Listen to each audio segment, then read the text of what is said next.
Hola, ¿cómo están?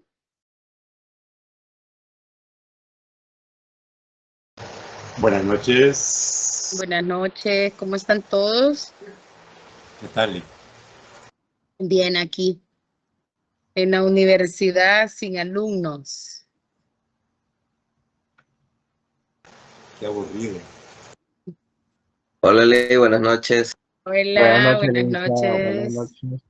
Buenas noches. Buenas Buenas noches, noches, Lick. todos. Bueno, hay Buenas 38 noches, personas. Lick. Buenas noches a todos. Hay 38 personas conectadas. Bueno, vamos a dar unos minutitos más porque yo sé que van casi que saliendo de la clase para que podamos empezar. Creo que voy a arrancar con lo que estuvimos hablando, que nunca pudimos ver las diapositivas de lo que estábamos hablando. Voy a traer mi código.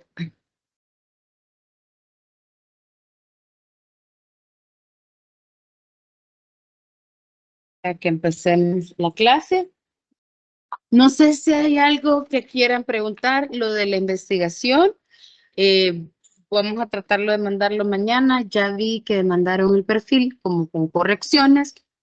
Y pues sí, yo hablé con la encargada y le decía que pues ustedes han estado en múltiples laboratorios y ocupaciones, así que era bien difícil que se podía presentar el día sábado.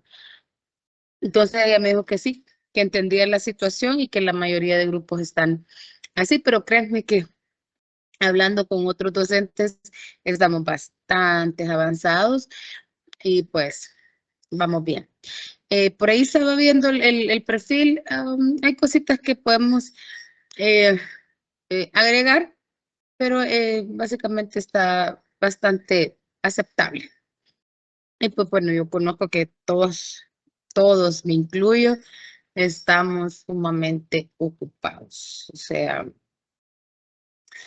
hay eh, múltiples ocupaciones, ¿verdad? Tiene que ser uno de todo un poquito. Estudiante, trabajadora, no, la esposa, mamá, abuela, la que no sé, en este caso, cómo hará la gente. Nosotros, papá, Papás, sí, perdón, que solo pienso en mujeres. Los papás abnegados, queridos, trabajadores, luchadores. Ah, pues no, ese no es Alberdi. No. Ay, Alberti, por qué lo molestarán tanto? pues hasta ahorita no he logrado entender desde el primer ciclo. Bueno, no sé si hay alguna pregunta antes que empecemos la clase sobre la investigación, por supuesto. ¿Verdad?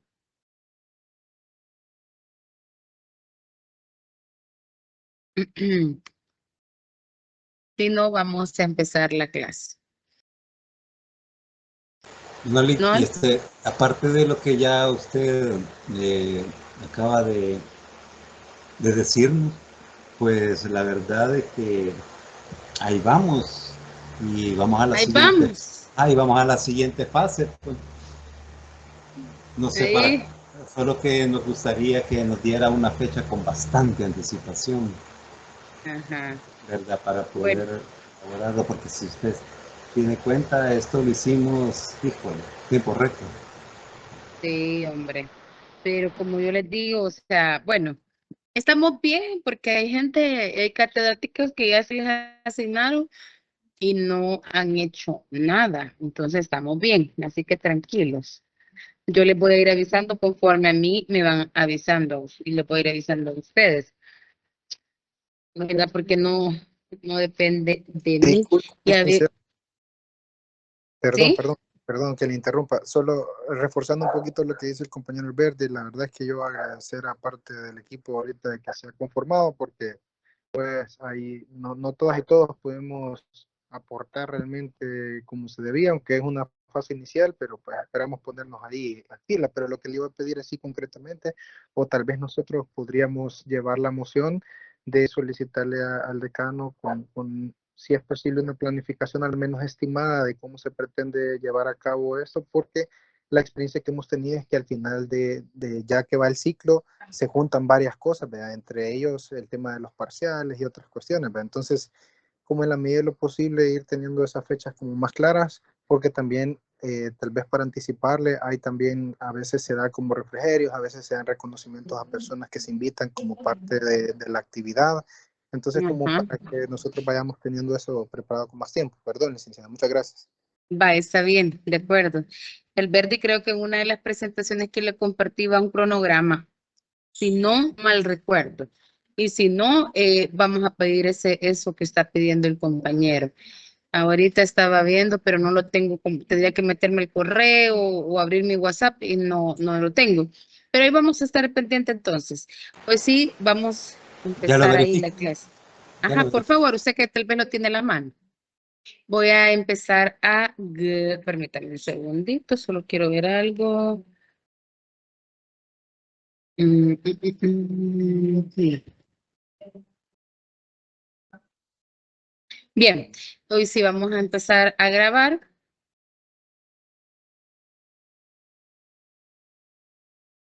Veamos. Ahí está. Veamos, tiene que estar el puntito rojo, ¿verdad? La grabación se ha iniciado. Bien. Vamos a continuar con el tema que hemos quedado casi que, no a medias, avanzamos bastante, pero creo que la mayoría se me fue cuando yo di este tema en clase porque ya pues empezó un poquito tarde la clase por estar hablando sobre la investigación de cátedra. Voy a compartir pantalla, permítanme un momento para que puedan visualizar ustedes las diapositivas que yo traía preparadas para ustedes y vamos a empezar con esto. Pero quiero mover acá. Permítanme. Yo se los voy a pasar también ahí a ustedes dice personas que pueden intervenir en el proceso. Vamos a ver, yo voy a empezar a hablar y voy a empezar a preguntar para que todos participen de las personas que estuvieron y puedan abonar. Bien, lo primero que yo hablé es de la capacidad y todos ustedes tienen un concepto de lo que es la capacidad procesal. Todos hablaron de un legítimo interés, de tener interés en la pretensión. Yo les decía, eh, dentro de la capacidad también puede ser alguien. Hablaba de las tercerías, pero no me voy a detener porque es un tema que ustedes creo que no lo manejan y lo puedo enredar. Vamos a quedarnos en aquellas personas que tienen un interés legítimo en la pretensión. Para así a rasgos súper grandes, una tercería es aquella que no tengo yo legítimo interés, pero la decisión me va a afectar. Lo que yo les decía, por ejemplo, en una servidumbre de paso, yo pues no soy la dueña del bien, pero a mí me afecta la resolución que vayan a dar respecto al bien, dependiendo la situación que vaya a ser. Que se vaya a declarar o se vaya a ordenar, a mí me interesa porque yo ahí en ese bien hay una servidumbre de paso, entonces en mi casa tiene acceso solo a esa servidumbre. Y entonces ahí no hay un legítimo interés, pero sí hay una afectación. Entonces por eso es que la norma ha dejado que puedan intervenir una persona que no tiene legítimo, pero eso no se da en materia laboral. Se dio un caso, por ejemplo, les voy a poner un caso de tercería en materia laboral. Hubo un caso de unos maquilas, las maquilas cerraron, entonces quedó dentro de las maquilas como maquinaria, ranas, no sé, planchas, y quedaron ahí, ¿verdad? Entonces, en base al Código Procesal Civil y Mercantil, solicitaron la medida cautelar de la incautación de esos bienes para poder las personas más adelante poderlas vender, ¿verdad?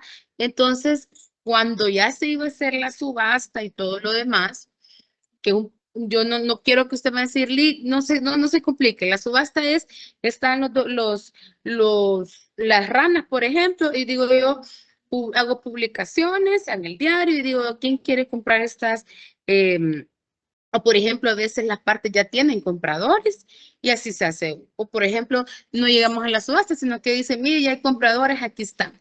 Entonces resulta que llega a la subasta y se muestra parte de un abogado de un montón de dueños de ranas que no era de la empresa, sino que eran de ellos. Entonces ellos no tenían nada que ver en el proceso laboral, pero sí les afectaba que les vendieran una máquina que era de ellos. Entonces, esa se tenía que quitar porque al comprobar que era de ellos, él se lo tenía que devolver. Ahí es parte de las tercerías. Pero no se compliquen. No sé si me di a entender o no. Pregunto para que ustedes entiendan o pasamos.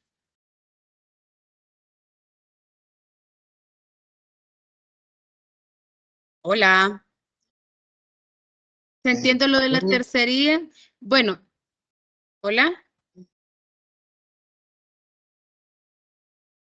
Yo solo iba a decir que sí se había dado a entender, licenciada, gracias. Vale. Y también no se pongan ahí porque no es tema, sino que es para conocimiento de ustedes. En esta etapa no se llega a la ejecución forzosa en el derecho laboral porque la van a ver ustedes en procesal civil, es lo mismo. Es totalmente supletoria la ejecución forzosa y de las tercerías, pues en procesal laboral únicamente se dan en tipos así que yo les he visto en la ejecución forzosa, que alguien es dueño de algo y sale que no podemos subastar una rana, una plancha, no sé cuántas cosas más, hilos, recuerdo, telas. Imagínense ustedes, decían, ahí tengo 10,000 botones. ¿Y cómo saber cuáles son sus 10,000 botones? Y decía, pero aquí están descritos que que son míos, que yo se los había, que son míos porque me estaba cosiendo, no son de ellos. Y habían 1,000,000 de botones, ¿vea? Entonces habría que ver que eso. En cambio, una rana, pues sí, es más fácil de determinar. Es como que, por ejemplo, les voy a poner otro ejemplo. En un carro se viera involucrado en un hecho de un accidente de tránsito y el carro es suyo, aunque la otra persona lo iba conduciendo. Ahí usted es un tercero porque usted no estuvo ahí, pero su carro sí, y entonces lo van a incautar. Y usted dice, pero es mi carro. Y entonces eso es una tercería. Pero bien, eso es para conocimiento suyo, para que tengan más conocimiento, para que sea. Pero es parte de esto de la capacidad procesal. Como les digo, tenemos falencias en procesal civil mercantil donde tuvieran que haber visto las tercerías. Aquí yo les pongo qué es la capacidad procesal. Dice, toda persona que actúa dentro de un proceso para sostener u oponerse a una pretensión deducida en defensa de un derecho o interés legítimo propio. Y aquí dice, y excepcionalmente ajeno en la composición de conflictos jurídicos planteados. Eso de la excepción básicamente es la tercería, ¿verdad? Pero la capacidad procesal, quedémonos con lo de arriba, que es toda persona que actúa dentro de un proceso para sostenerse o oponer. Para sostenerse porque yo lo he promovido, ¿verdad? Y oponerse porque me han demandado. En este caso, en la mayoría de los procesos que ya vamos a ver, pues ojalá que nos dé el tiempo para que podamos iniciar a ver ya los procesos que se ven en materia laboral, las prestaciones exigibles en materia laboral. Y he querido iniciar con una figura, pero ya lo vamos a ver más adelante. Paso a la siguiente lámina. ¿Se entendió, compañeros? Estas láminas se las voy a pasar. Sí, ¿De acuerdo? Ok. Bien. Yo les decía que en los juicios laborales quienes pueden actuar y leíamos el artículo 374 del Código de Trabajo, que decíamos que todas las personas mayores de edad. Pero yo les digo por ahí, ¿existe legalizado el trabajo infantil? Pregunta. Sí, Sí, existe. está regularizado. Entonces, por eso yo les pongo ahí en la lámina una figura como de un niño y representándolo por como, ¿quiénes son los representantes legales de un niño? Los padres regularmente. Los padres, correcto. Entonces, en el artículo 375 del Código de Trabajo, empezamos a ver quiénes son también quienes pueden actuar en los procesos laborales. Y decíamos los representantes legales, que yo les decía en clase que no es lo mismo el representante legal con el apoderado judicial. A ver, ¿quién se recuerda de que la diferencia entre representante legal y apoderado judicial?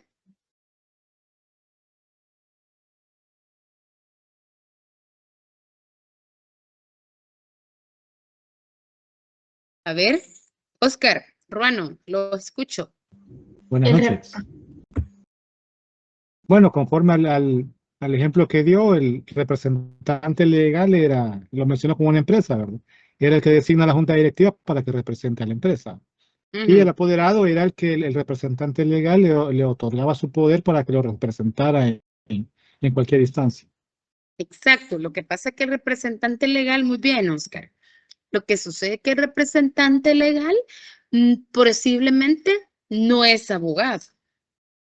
Entonces, necesita ser por medio de un abogado representado, ¿verdad? Pero en materia laboral, yo les estaba diciendo, ¿quién me puede decir, quién me puede decir qué es la postulación preceptiva?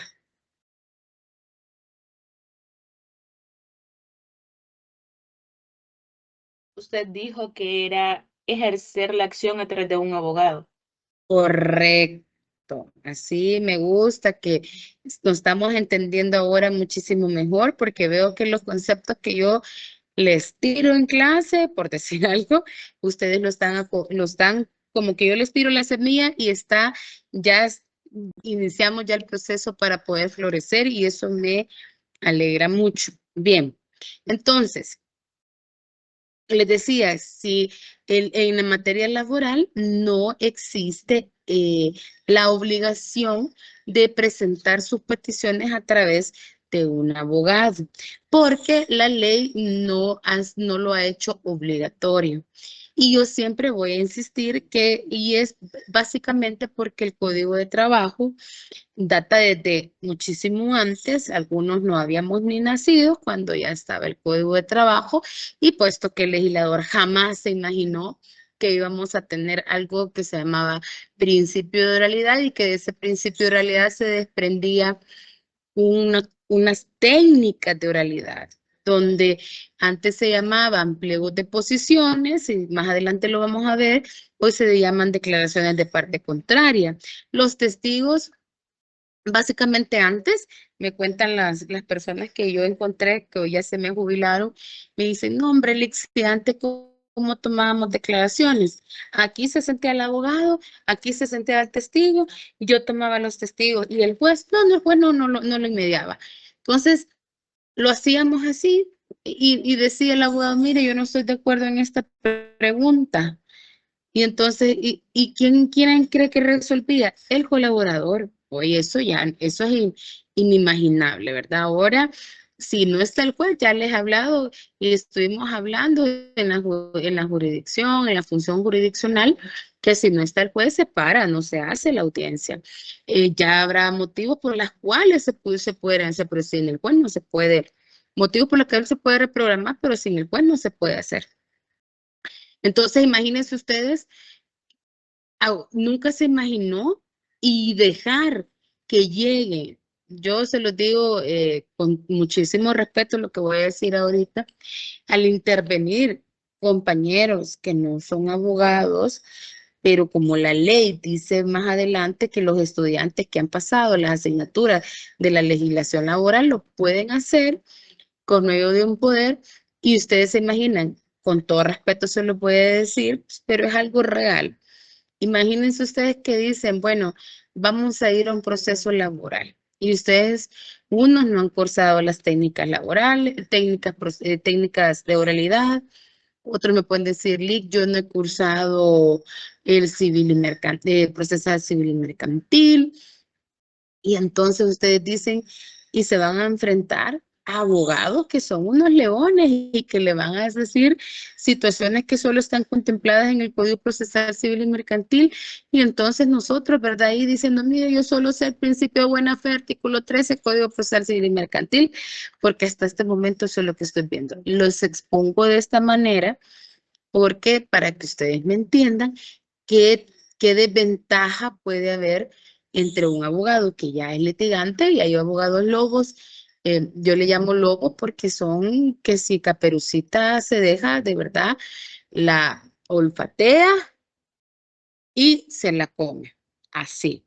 Y lo digo no solo para los litigantes, hay abogados demasiado buenos que hasta pueden oler al juez que no está preparado, o al juez que ni conoce el proceso, o el juez que no está poniendo atención. O imagínense un juez viendo el teléfono cuando están las objeciones. Un abogado lobo lo que le va a decir es, señor juez, usted no está poniendo atención y por eso las objeciones no me las está resolviendo bien. Por eso les digo, por eso yo le llamo abogados lobos, son demasiado buenas, que como decía, estas orejas para oírte mejor y estos dientes para comerte mejor.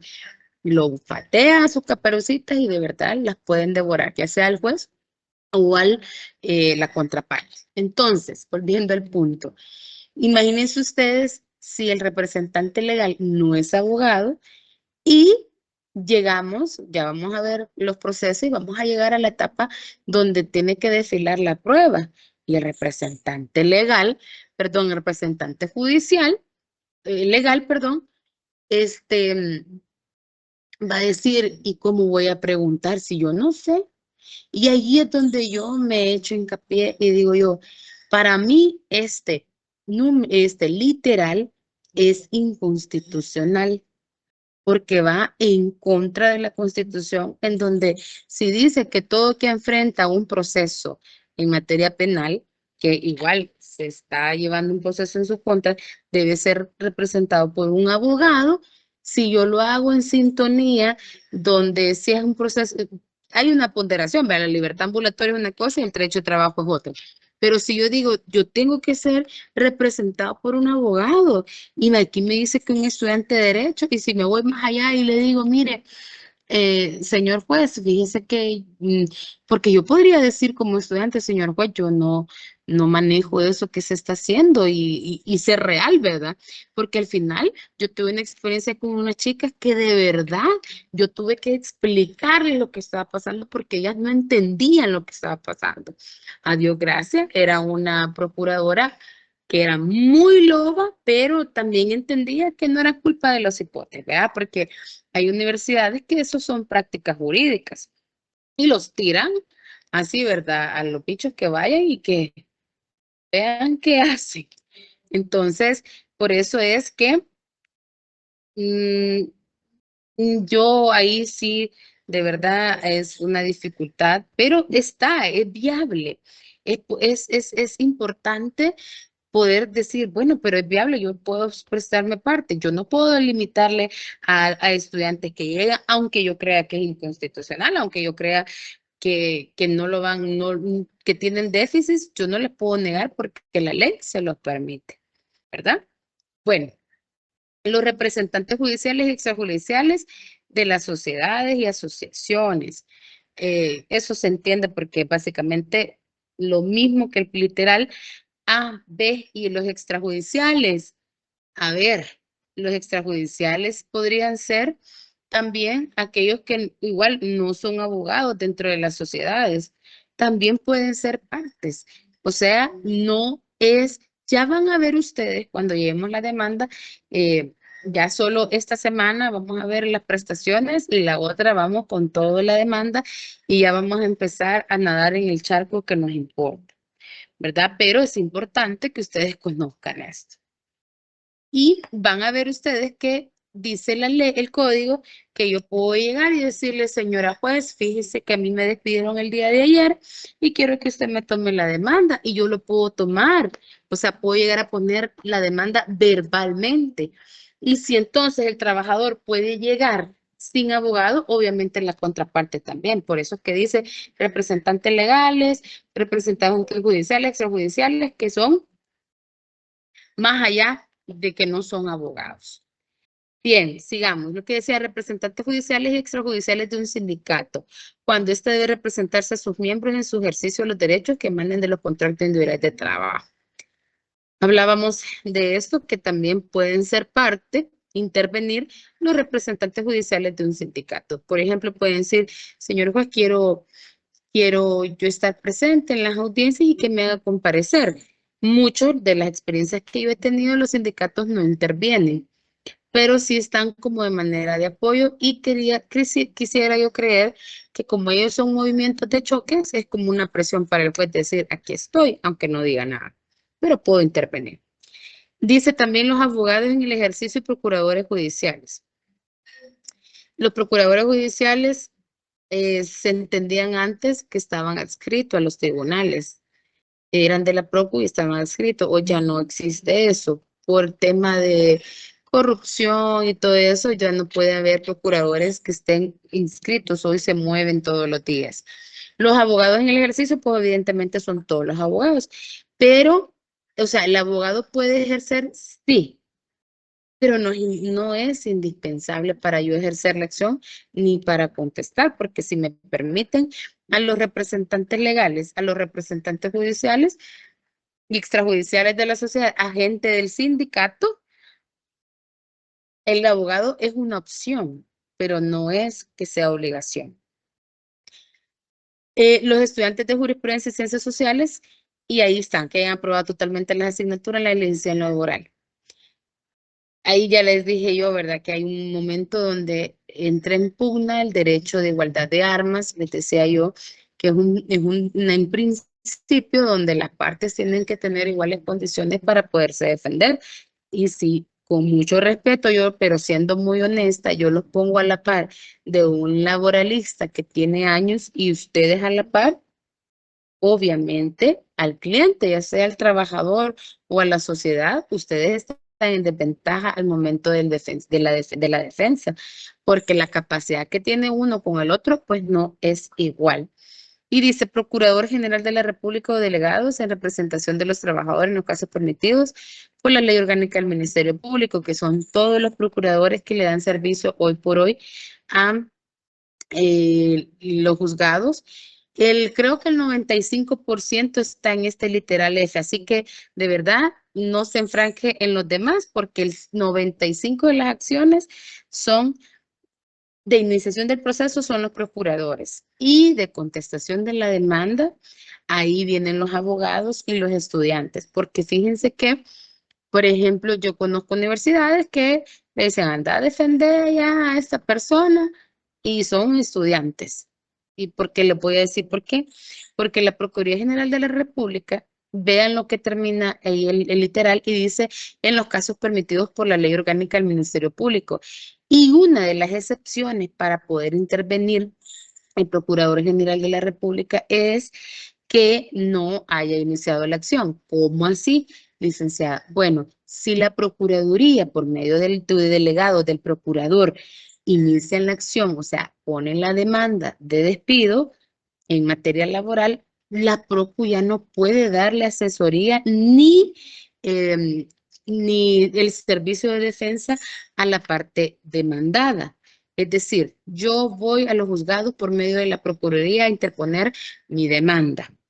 Y entonces viene mi empleador y dice, yo no tengo dinero, entonces anda la Procu. Y viene la Procu y le dice, pues, como dice un amigo, no se vista que no va a ir, vea. Le dice la Procu, no le podemos dar la asistencia porque hay intereses contrapuestos. No puedo estar en una parte defendiendo y en la otra condenando, ¿me entienden? O sea, no puedo estar aquí promoviendo para que condene y por el otro luchar la absolución. Entonces viene el procurador y dice, bueno, la ley orgánica no me permite asistirlo, vaya a ver quién lo procura, o en la procuración es de todos los abogados. La procuración pública es de la defensa de la Procuraduría del General de la República. Entonces viene el procurador, le dice, vaya a ver quién lo asiste, quién lo representa o pague. Entonces vienen de verdad, hay empleadores que sí, no tienen dinero, que imagínense ustedes una señora que tiene una pupusería, que ella pues evidentemente busca a alguien porque ya no le da el tiempo para, o más bien, o está echando la pupusa o está despachando. Entonces dice, mire, voy a contratar a una muchacha, pero esa señora en realidad tendrá la capacidad para poder pagar un abogado. Si le tengo que pagar a esta muchacha, ¿cómo hago? O le pago a la muchacha o le pago al abogado. Y entonces ahí es donde vienen, y por ejemplo, yo ya les he dicho que le digo a las personas, mire, vaya a buscar a las universidades que ahí la pueden asistir. Vamos a seguir porque necesito avanzar.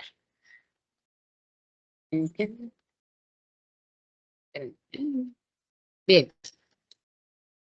¿Qué pasa? ¿Por qué no me pasa?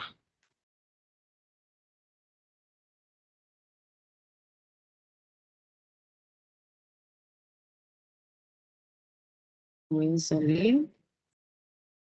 Oh, hasta ahí es la presentación, ¿verdad? De lo que estábamos viendo de las capacidades, o más bien quién interviene en los procesos laborales.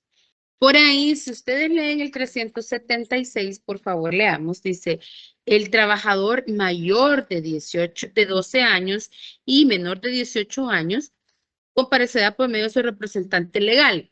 Ya sabemos que es el papá, ¿verdad? O la mamá. O por medio del Procurador General de la República.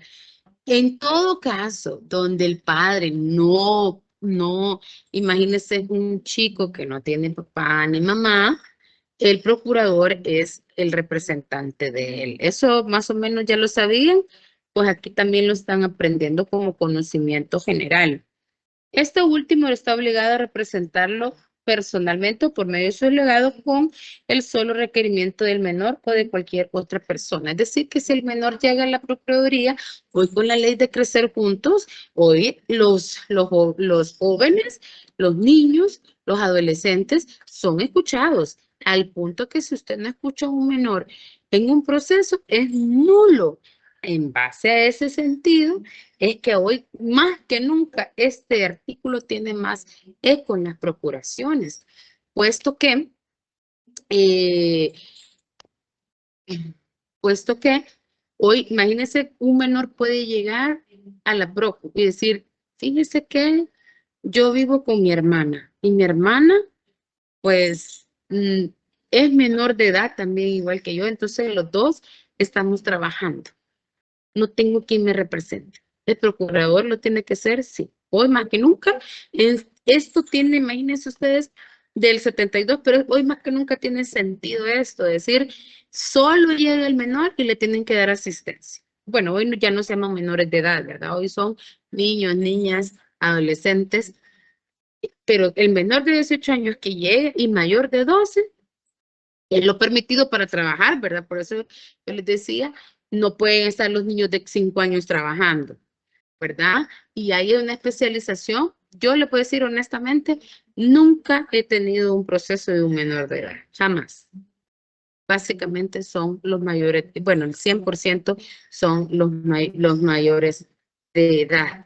Más adelante les voy a decir dónde intervienen menores, pero no es porque ellos hayan trabajado, sino que es que sus papás han muerto en muertes por trabajo, por accidentes de trabajo. Entonces, por ahí hay una pensión. Vamos, cuando sea el momento, vamos a hablar. No se me vayan a preguntar ahorita, ¿verdad? Porque no es el momento para que podamos avanzar. Ya va a haber un momento donde vamos a hablar que los menores, que los hijos de los padres que hayan muerto, tienen un derecho a una pensión. Y fíjese que son los niños también uno de los. Entonces, ahí sí llega el representante legal. Ahí sí interviene que son los papás, Pero ¿qué pasará es que se mueren los dos papás? Imagínese usted, entonces ahí pudiera intervenir el procurador. Bien, el 377. Las partes o sus representantes podrán designar uno o más apoderados por escritura pública.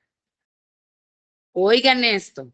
O sea que yo puedo intervenir por medio de un poder, por medio de escritura pública, o en acta que se levantará ante el juez de la causa firmada por él, su secretario, el poderdante u otra persona a su ruego, si no supiera o no pudiera firmar, y los mandatarios nombrados, todo pena de nulidad.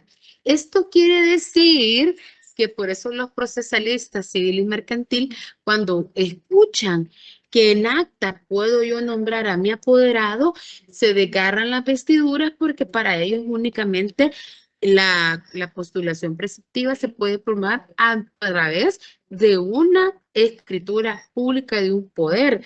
Y entonces yo como conocedora del derecho, como ya les he hablado del principio iuga novi curia, que ustedes tengan lo muy importante, este principio es que el juez es conocedor del derecho. Evidentemente el juez conoce del derecho.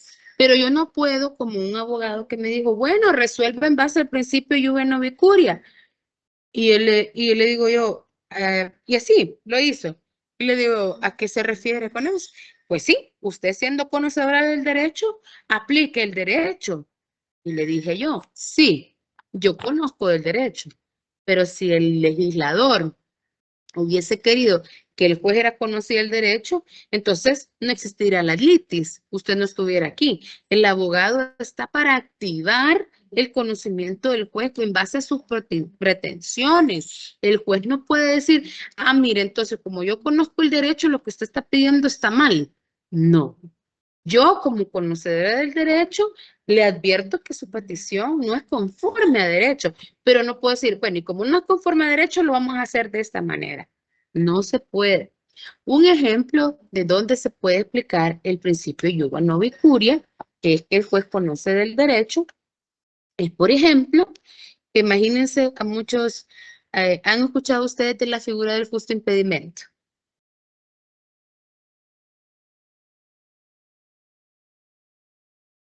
Yo no lo he escuchado, licenciado. Vale, el justo impedimento está regulado en el Código Procesal Civil y Mercantil y dice que al que el impedido por justa causa, por caso fortuito o fuerza mayor, no le corre el término. Por ejemplo, un justo impedimento es cuando ustedes me dicen, Lic, aquí tengo mi incapacidad y tengo 5 días. Entonces yo no voy a asistir a clases. Usted tiene un justo impedimento para no asistir ni a clases ni a su trabajo. Entonces, es un caso fortuito o de fuerza mayor. El fortuito es que pasa, por ejemplo, cuando vienen estos temporales. Es fortuito, o sea, no está previsto, surge. Evidentemente, todos queremos tener un buen invierno, pero viene y dice, mire, por ahí han descubierto que viene un huracán, ¿verdad? Y el huracán Alberti, y viene a entrar a las costas del Salvador. Es fortuito, o sea, no se preveía. Y de fuerza mayor cuando pasan este tipo de cosas de desastres naturales, ¿verdad? También esto también es, perdón, los desastres naturales puede ser por fuerza mayor o caso fortuito porque no se prevén ni están contemplados y pasa que está en contra de mi voluntad yo ir, ¿verdad? Sí se entiende este conocimiento meramente general. No se me complica en decirle, no entendí eso, que me aflige el parcial, no va a venir en el parcial, pero es de conocimiento que ustedes lo puedan tener. Por eso yo les reitero, les digo, ustedes tienen que tener ya estos conceptos sumamente puestos para poder yo explicar cosas, pero como no lo tienen, me detengo y lo hago. Fuerza mayor o caso fortuito. Los desastres naturales podrían ser los dos, fuerza mayor y caso fortuito, porque nadie lo prevé y porque va algo más en contra de mi voluntad. Es decir, como han visto unos memes, ¿verdad? Que dice, mi jefe quiere que llegue yo muerto y mi jefe, ¿por qué no me avisaste antes, vea? sea, obviamente, ¿quién se quiere morir y cómo le va a avisar si es imprevisto? Y vamos a poner algo más tranquilo y hablemos de una enfermedad. ¿Quién se quiere enfermar?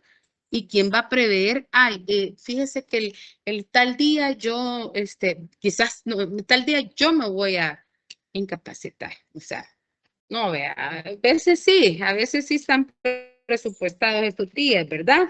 Pero eso es otro tema. Entonces, ¿es de fuerza mayor o caso fortuito el justo impedimento?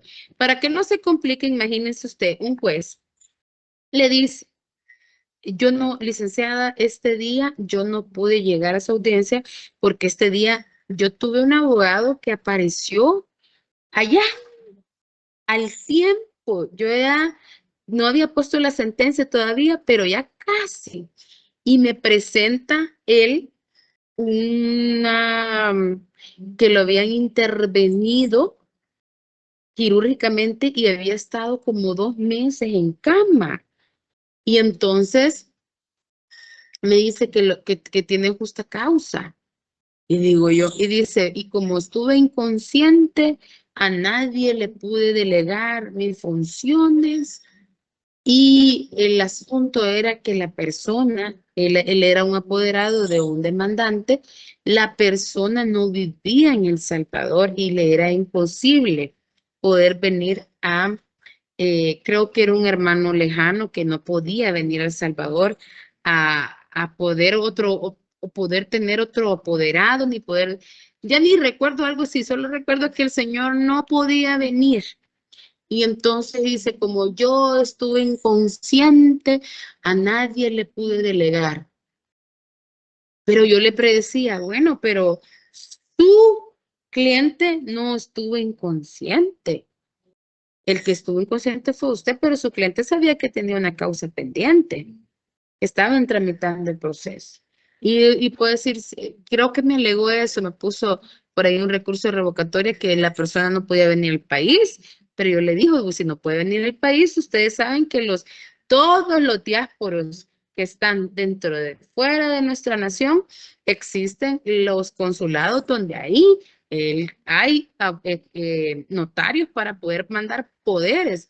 Entonces, no era una justa causa para decir yo, o sea, si estaba enfermo usted, distinto es que se hubiera inconsciente el empleador y le están pidiendo, por ejemplo, que él se presente a declarar. Ahí sí, porque ahí no puede delegarse y es la persona, ¿verdad? Entonces, si en ese caso ahí sí hubiera habido un justo impedimento. Bueno, ¿entendieron qué es el justo impedimento? Sí, se entendió. Sí, Sí, licenciado. entendió bien. Vale. Entonces, ok.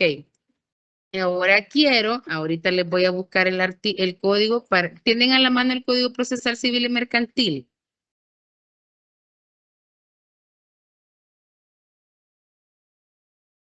Sí, licenciado. ¿Verdad? Vale. Entonces, nos vamos a ir al artículo 202. Yo lo voy a leer y dice, si alguna de las partes, sus representados o abogado o alguno de los testigos peritos manifiesta la absoluta imposibilidad de concurrir a la audiencia en el día y hora señalada, se podrá un nuevo señalamiento si concurren los requisitos establecidos en este artículo. La imposibilidad se comunicará de inmediato al tribunal justificando debidamente las razones en que consista. ¿Qué podría ser una imposibilidad absoluta para llegar? Bueno, a mí se me ocurre que hoy que estén construyendo los chorros, espero que no, o hubo un accidente, que Dios quiera que no vea, pero cuando ha habido un accidente, díganme ustedes ahí en los chorros de qué manera ustedes se pueden ir si está con los asuntos separadores, que usted no puede ni virar, ni hacerse para adelante, ni hacerse para atrás, ni hacer. Entonces yo viniera como abogado y le dijera a su señoría, yo me comunico al juzgado y le digo, me llamo por teléfono, le digo, soy fulanita de tal Vea, en las noticias pueden ver que ha habido un accidente y yo no puedo pasar ni hacerme para atrás, ni hacerme para adelante. Entonces, yo estoy comunicando mi imposible y mi absoluta imposibilidad de concurrir.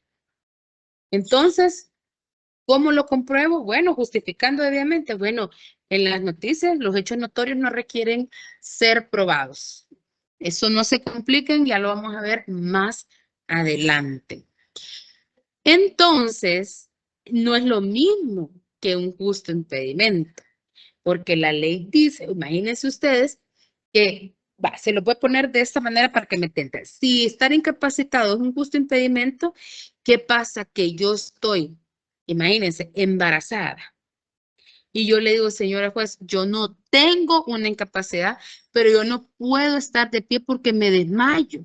Y mi doctora me ha dicho que esto es normal porque yo estoy embarazada. No tengo yo cómo justificar mi justo impedimento, pero sí existe la imposibilidad de yo asistir. No tengo una incapacidad, pero yo este día llegué y imagínense ustedes, yo llego a los juzgados y la secretaria me dice, Lick, esta persona está pálida, solo pasa en el baño vomitando.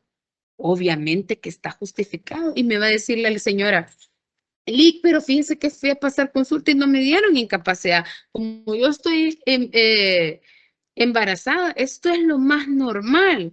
Entonces no hay un justo impedimento porque no tengo la incapacidad, pero sí hay una causa para poder hacer un nuevo señalamiento. Entonces, muchos de los abogados confunden las dos figuras que yo les acabo de estar explicando del justo impedimento con un nuevo señalamiento por imposibilidad de llegar. Como yo les decía, imagínense que yo, dice, si alguna de las partes representantes o el testigo está allá en los chorros y no puede pasar, no me puede demostrar con ninguna constancia más que en las noticias que él estuvo en los chorros. Entonces, la justo impedimento o podría ser esto del nuevo señalamiento cuando pasa que de pronto hay un aguacero que nadie sabía, que nadie supo, se inundó toda la Málaga. No tengo cómo comprobar, ¿verdad?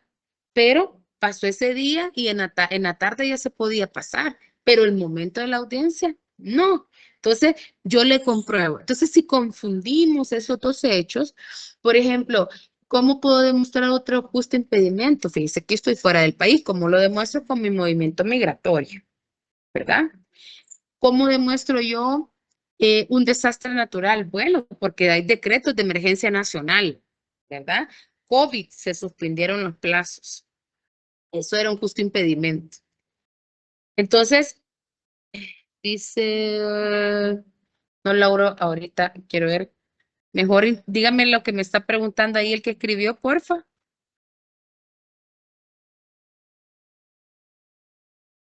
Vi en el chat o voy a leer aquí. Mejor interrúmpame porque siempre vuelvo a ver el chat. Dice, si hay un caso fortuito o fuerza mayor. ¿Qué pasó con eso? Si es lo mismo. Si es lo mismo el caso fortuito o la fuerza mayor. No.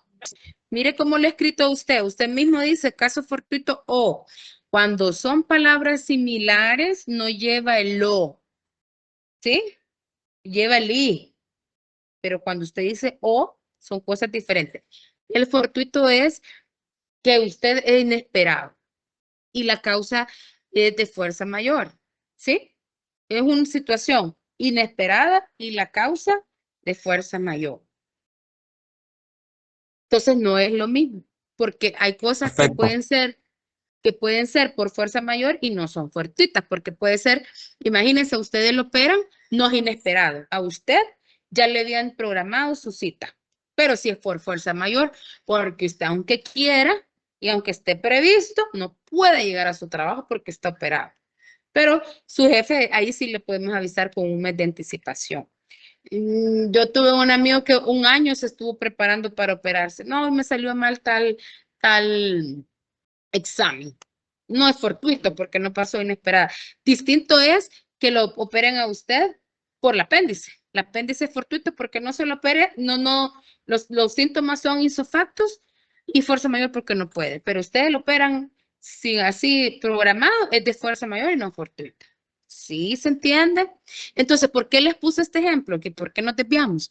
Porque el principio de iuva no vicuria es el juez tiene que saber cuándo es un justo impedimento que se debe pedir y cuándo es el 202 por un nuevo señalamiento. Entonces, a veces el abogado está pidiendo un caso fortuito o un justo impedimento y el juez dice, mire, esto no es un justo, esto se va a hacer porque hay una imposibilidad que ya se demostró porque es de conocimiento notorio que hay un accidente en los chorros, entonces vamos a hacer la reprogramación en base al nuevo señalamiento y del 202 y no por el justo impedimento.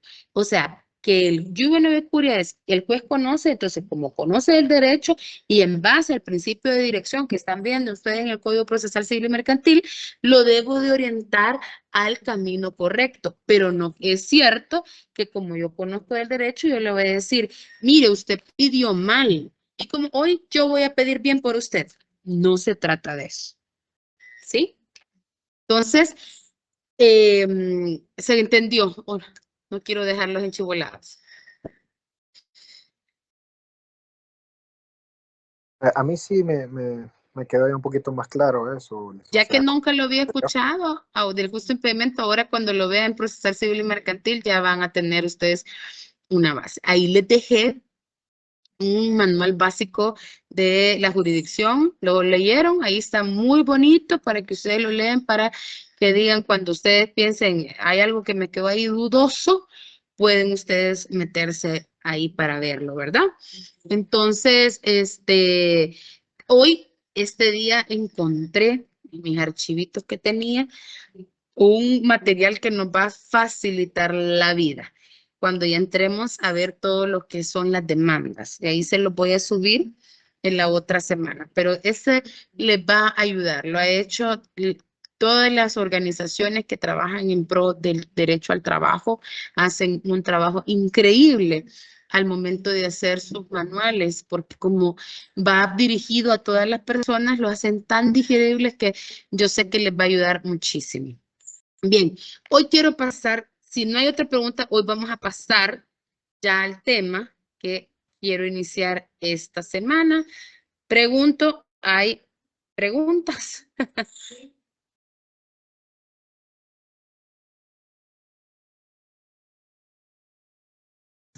Por Por mi parte está bien. ¿Y los demás?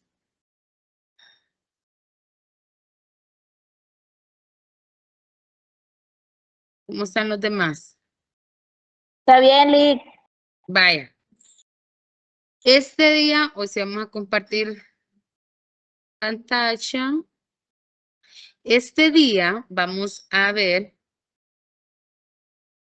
Quiero ver, ya se está. Sí me ven, ¿verdad? Va. Este día vamos a hablar sobre las prestaciones exigibles en materia laboral, en los procesos laborales. Quiero iniciar con el más grande o el más, lo más concurrido, porque después les puedo hablar yo de la mujer embarazada, pero igual es un despido. Puedo hablar de, que lo vamos a ver, por supuesto. Por eso les digo, casi que todo se redondea en el despido laboral. Si hablo de un sindicato, es un despido. Ya vamos a ver después que existen las protecciones, estoy hablando de la mujer embarazada, de los sindicatos. También otros que tienen protecciones son las personas discapacitadas. En la ley de las personas discapacitadas establece que tienen también protección a la estabilidad laboral, es decir, que no pueden ser despedidos sin justa causa. Y es una causa calificada, pero más adelante lo vamos a ver. También están las personas con enfermedades crónicas incapacitantes, que puede, por ejemplo, para que ustedes me entiendan ese término, son personas, por ejemplo, con cáncer, que también tiene, y también esta prestación exigible es a través de un despido, ¿verdad? La única quizás que no se trata de despidos son, por ejemplo, en los conflictos colectivos, que son de las huelgas, de los paros, que no deviene de un despido. También podría ser esa prestación que les voy a hablar de cuando se muere un trabajador, que los niños o las esposas, ¿verdad? Tienen derecho a una pensión, se llama. En las mujeres, en los niños son hasta los 18 años y en las mujeres es vitalicia, pero ya más adelante lo vemos, pero el grosor, ¿verdad? También nosotros tenemos competencias, estoy hablando aquí para que vean más o menos todo lo que vamos a ver.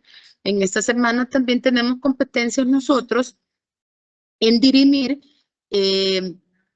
o más bien tramitar las multas que pone el Ministerio de Trabajo.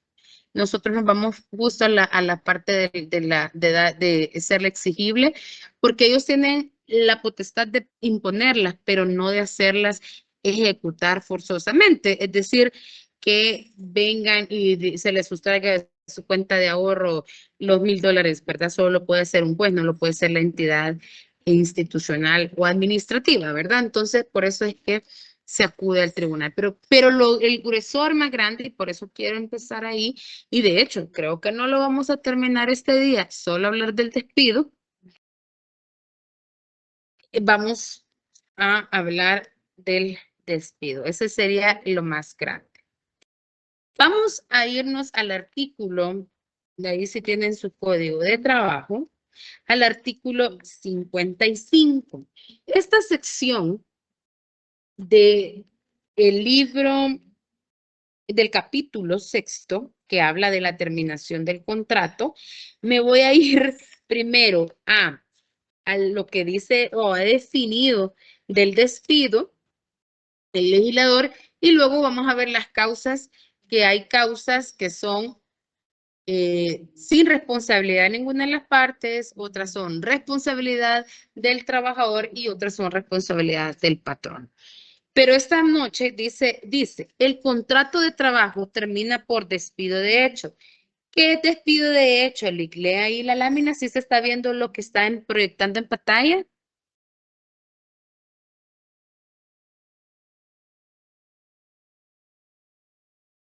¿Me escuchan? Sí, lo estamos viendo. Vale. Dice, el despido de hecho es un acto jurídico verificado por el patrón. No. Mediante el cual se le pone fin a la relación laboral existente entre este y un trabajador. Por tal razón, en determinados casos debe acreditarse siempre en autos para tener derecho a deducir el patrono la responsabilidad que le cabe por el acto injustificado ejecutado. ¿Qué es el despido de hecho? Entonces, es el despido por cualquier causa.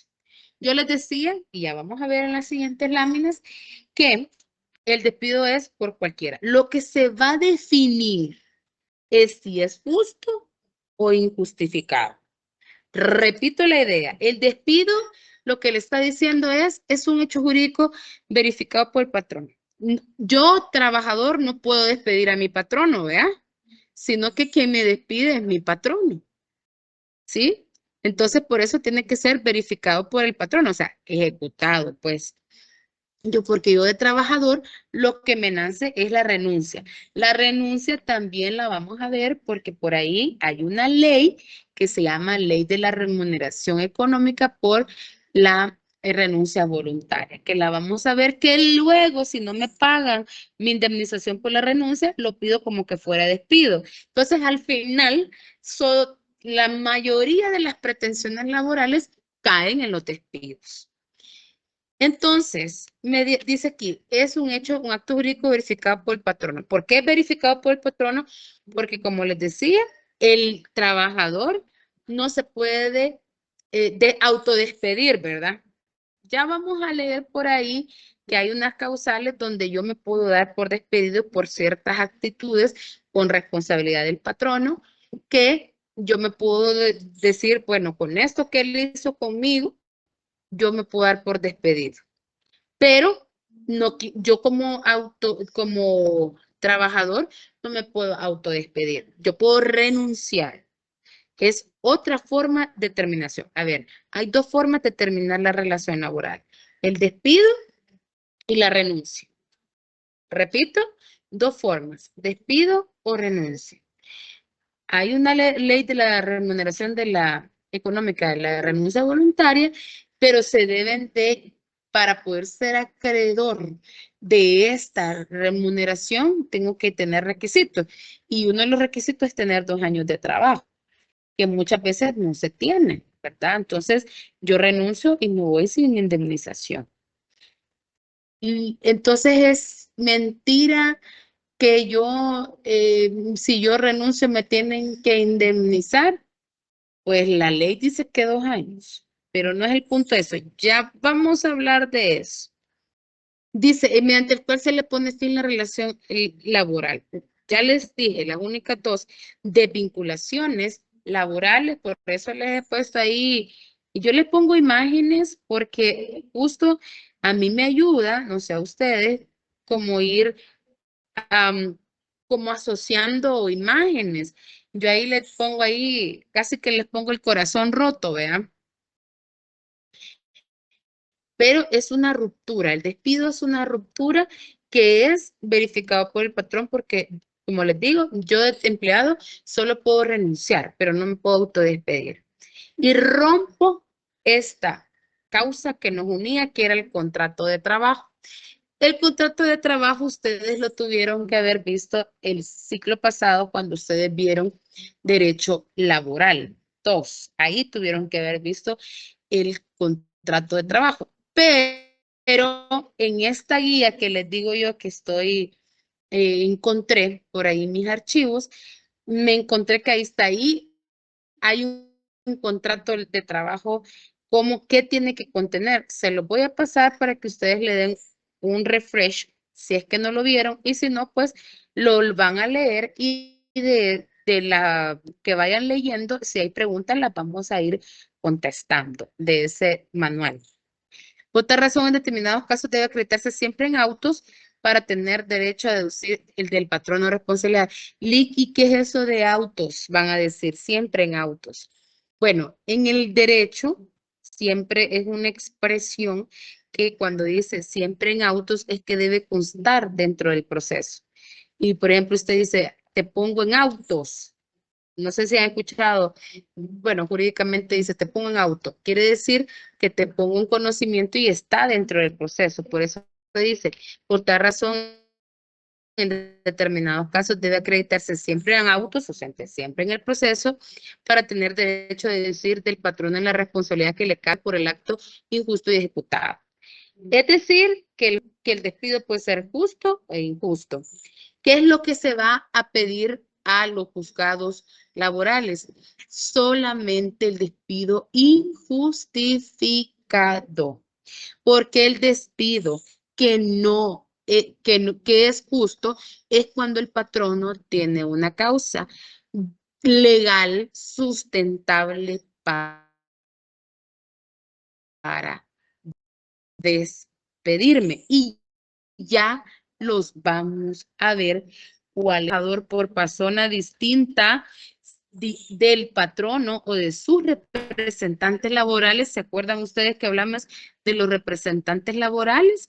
Por esto es importantísimo, representantes patronales, perdón, es importantísimo porque la representación patronal es un elemento que se debe de probar dentro del proceso.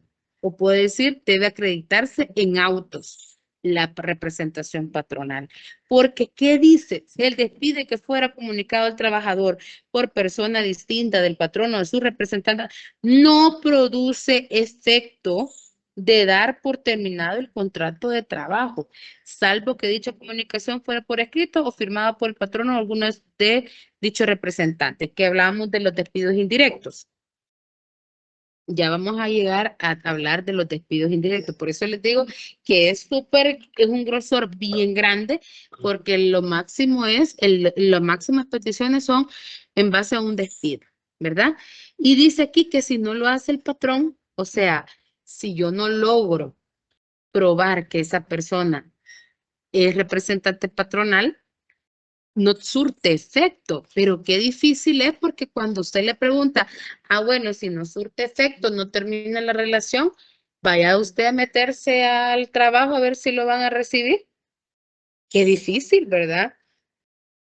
Bien difícil decir yo, fíjese que a mí no, lo digo con mucho respeto, fíjese que a mí la ordenanza del trabajo me despidió.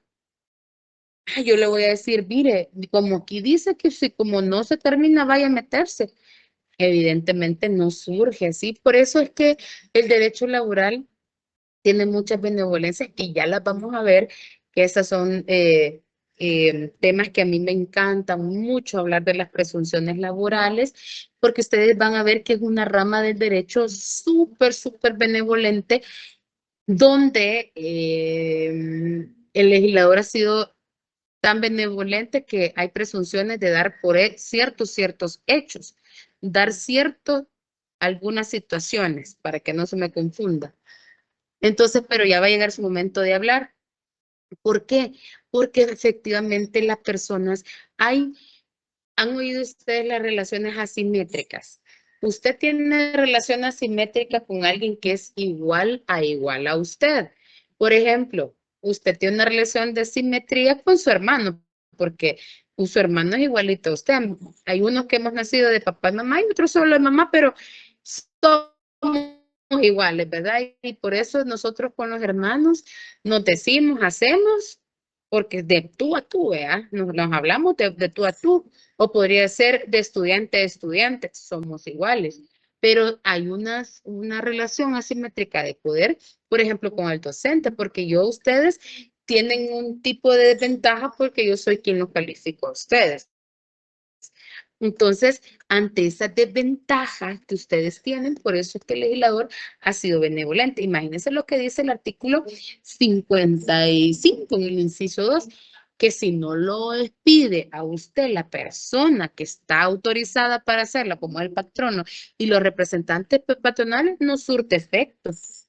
Pero como siempre yo en mis resoluciones, nacía ese de, ¿cómo le voy a decir al trabajador? Bueno, mire, como no lo despidió quien tiene las facultades, vaya a meterse usted otra vez al trabajo.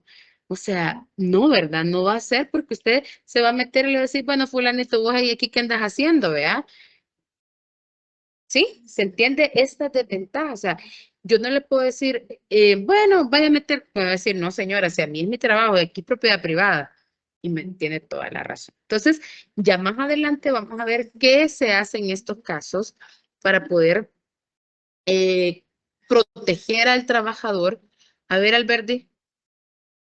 Correcto, ahí me genera una duda. Entonces, ¿qué quiere decir? Que según el Código de Trabajo, salvo, digamos que el patrono o su representante patronal, a través de una ordenanza le hace llegar el despido. Una carta de despido. Ajá, una carta de despido. Ahí no hay problema. El problema es cuando el despido es verbal. Exacto, correcto. O sea, pero ya más adelante yo les voy a decir, cuando yo llegue a la judicatura laboral, resulta y resalta que todas las personas que iban representantes legales. Hola, buenas noches. Buenas noches. Hola, ¿quién era? Hola, perdón, se me activó. Vaya, ¿a quién estaba saludando? Omar Cerón. Es cierto, Lee. Y mire, y sentí un tono de voz diferente. ¿Verdad? Y yo dije, ¿qué pasó ahí? Graba coloche. Ay, no, qué terrible, discúlpale. Bueno, mire, hasta allá, ¿qué estaba hablando? Mire, pero hoy hemos tenido una clase bien de corrido, así que se vale los chascarrillos, vea. Bien, decía el Verdi que excepto que el ordenanza me llegue a dejar la carta, hace eso. O que el vigilante me llegue a dejar la carta, ¿va? O el vigilante yo llego bien tan alegre que venía y me dice el vigilante, tome, aquí está su carta de despido y tan triste que me voy. Ahí sí. Pero cuando yo llego y digo yo, fíjese que a mí me llevaron a un cuartito y yo no tengo testigos que quién me despidió, ya vamos a ver que cuando yo llegué a la jurisdicción laboral tuvimos ese problema. Ese problema decía yo, aquí solo vienen a decir, no, no, no, no. Algo tiene que el derecho a darle respuesta. Y de verdad, con mucho, no orgullo personal, sino que con mucho orgullo de decir, hice un granito de arena en la jurisdicción laboral. Les voy a traer resoluciones de la sala donde a la solución para el trabajador que yo le di, hoy es un criterio que se tiene que aplicar.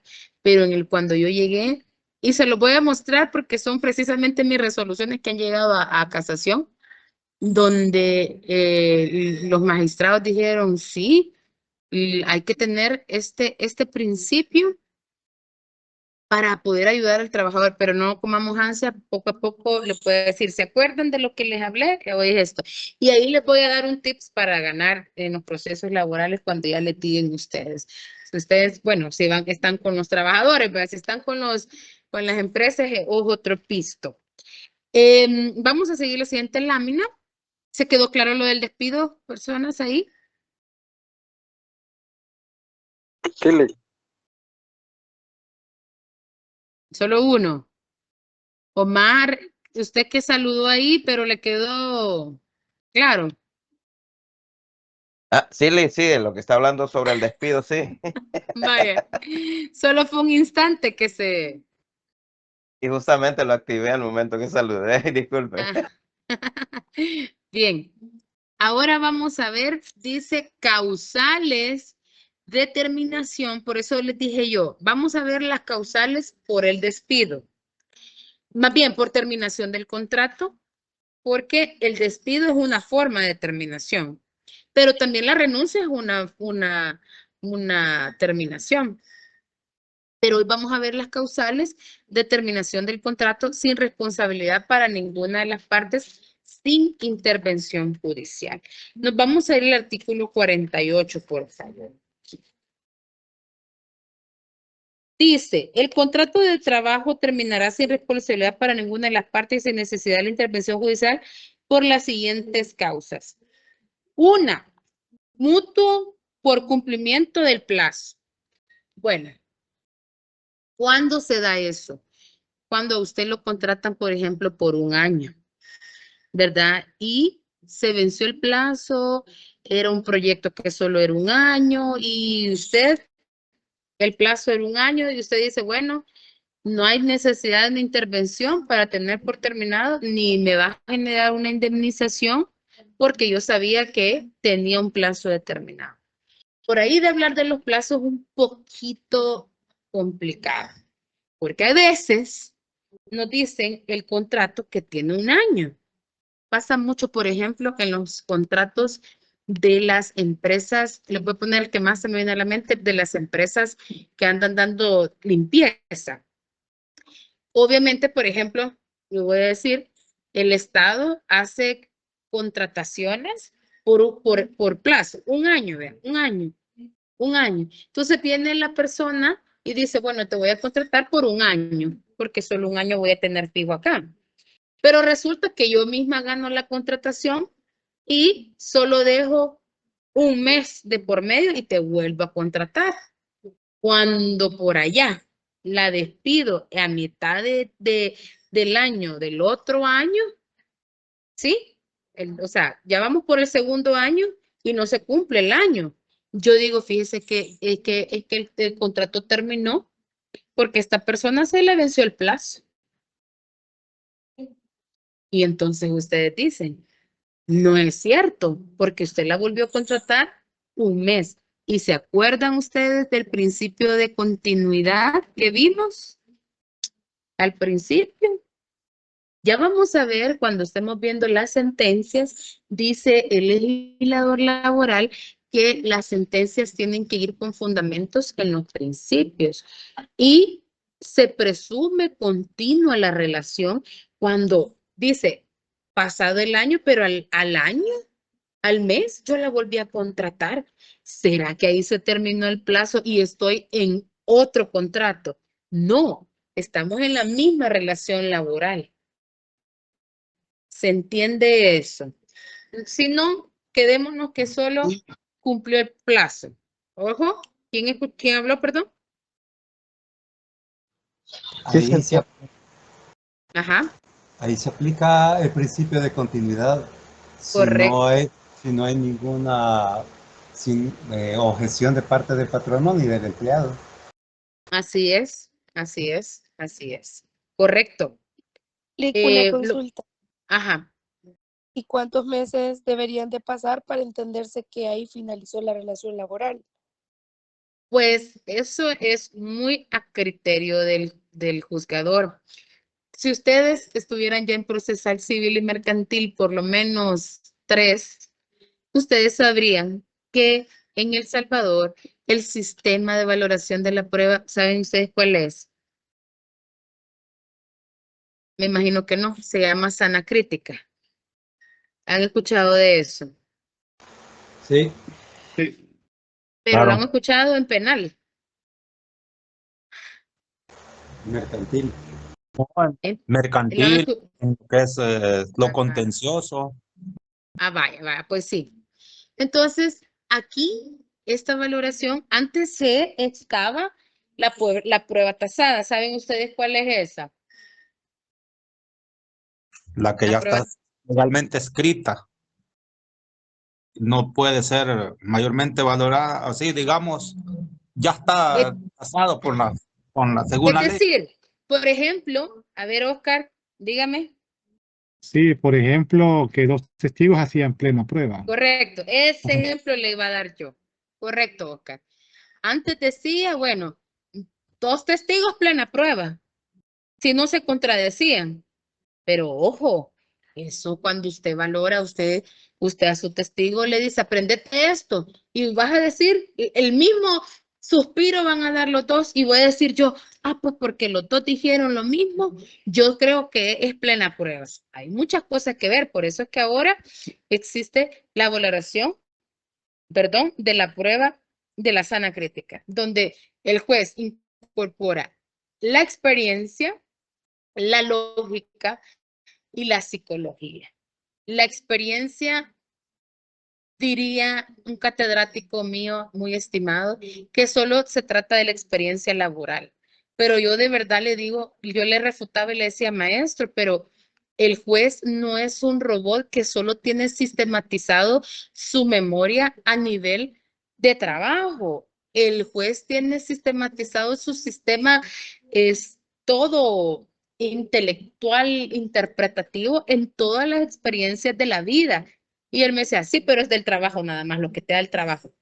Y yo cuando realmente ese es el deber ser y el ser es una disparidad, porque cuando me toca a mí estar valorando pruebas, sí, es muy cierto que muchas cosas de la experiencia de a uno que le da el mismo trabajo de estar en la judicatura lo lleva a inducir o deducir muchas cosas, pero hay algo también cuando yo ya les he dicho que yo no sé por qué, pero de pronto cuando alguien llora en la vida real, vea que está llorando conmigo o estamos llorando, yo no estoy pensando, está fingiendo, pero algo pasa cuando estamos ante un estrado y alguien empieza a llorar. Y entonces yo digo, no, esto está sobreactuado. Entonces ahí sí le creo yo que puede ser que la técnica del trabajo me da otra visualidad de las cosas, ¿verdad? Porque no estoy hablando de algo íntimo, personal, sino que algo que esa persona le dice a la abogada, mire, si usted quiere, llore. Porque de verdad, yo tuve una chica que estaba embarazada. Entonces yo decía, no necesidad que llore, si solo he hecho que estaba embarazada, o sea, no hay para dónde, pero esa mujer lloró, lloró, lloró, lloró, lloró, que bueno, casi suspendíamos la audiencia porque no paraba de llorar. Y un momento que yo dije, Dios mío, esta señora o es actriz de Hollywood no descubierta o de verdad le tiene una afectación muy grave porque no paraba de llorar. Entonces, pero cuando terminamos la audiencia, ¿qué creen? Paró de llorar y entonces yo dije, bueno, la experiencia del trabajo a usted le da la vida. O a veces uno también puede decir, bueno, la resiliencia de cada uno es diferente. Ven cómo yo voy mezclando ciertas situaciones que no son del trabajo.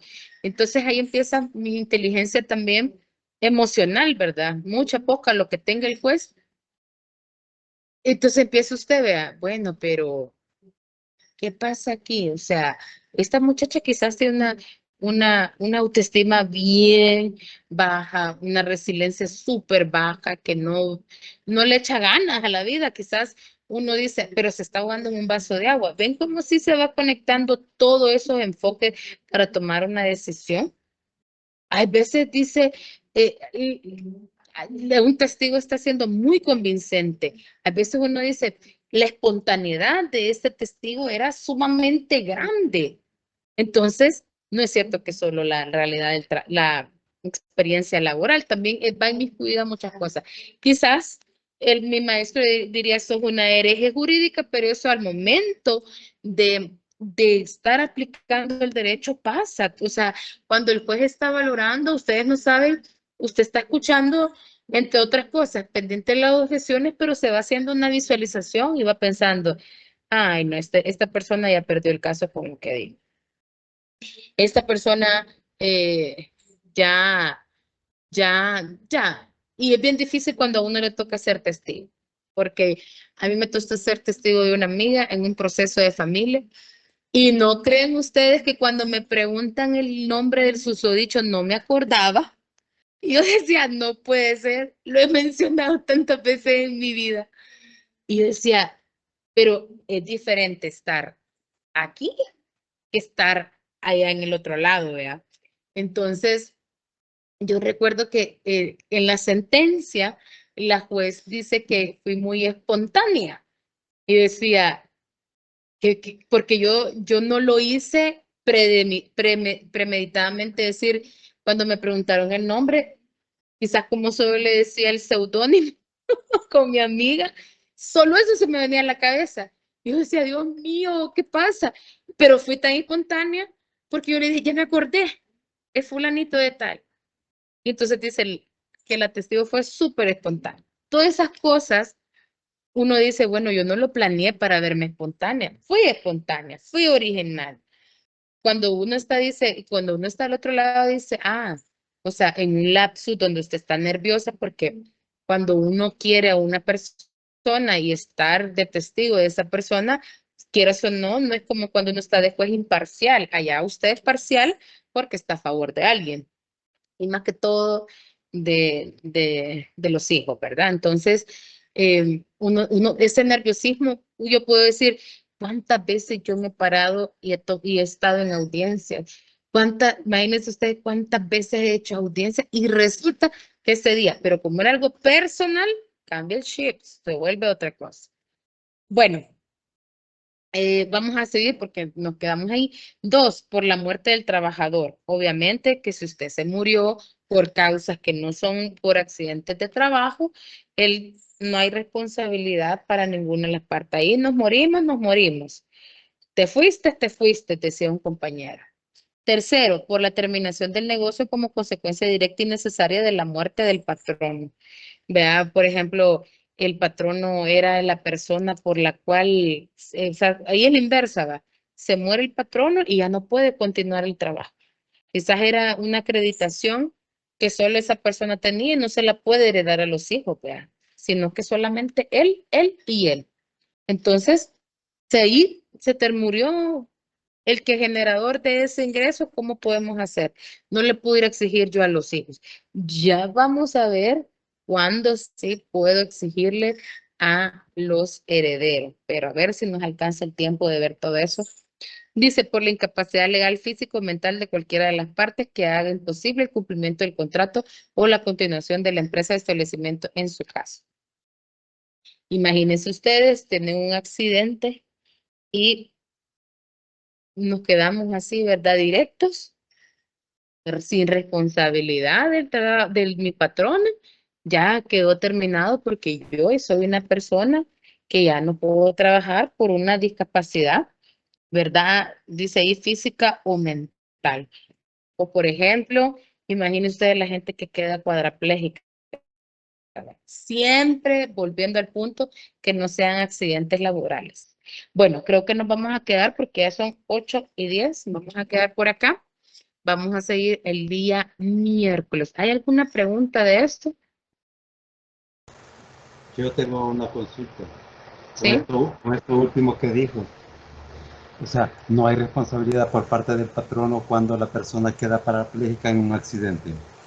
De trabajo sí, Eh, de tránsito no. sí, Si es de porque, trabajo, sí. sí, porque normalmente los horarios estamos hablando que el accidente de trabajo siempre cuenta desde su casa y cuando va para el trabajo, ¿verdad? Sí, pero si fue un día domingo que iba para la playa, no cuenta. Ah, bueno, ahí sí, tiene razón. Ujú. Ok, Ahí sí gracias. no cuenta. Vaya, otra.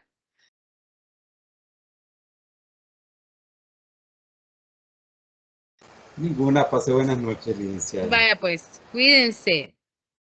Buenas noches. Buenas noches. Buenas noches a todos.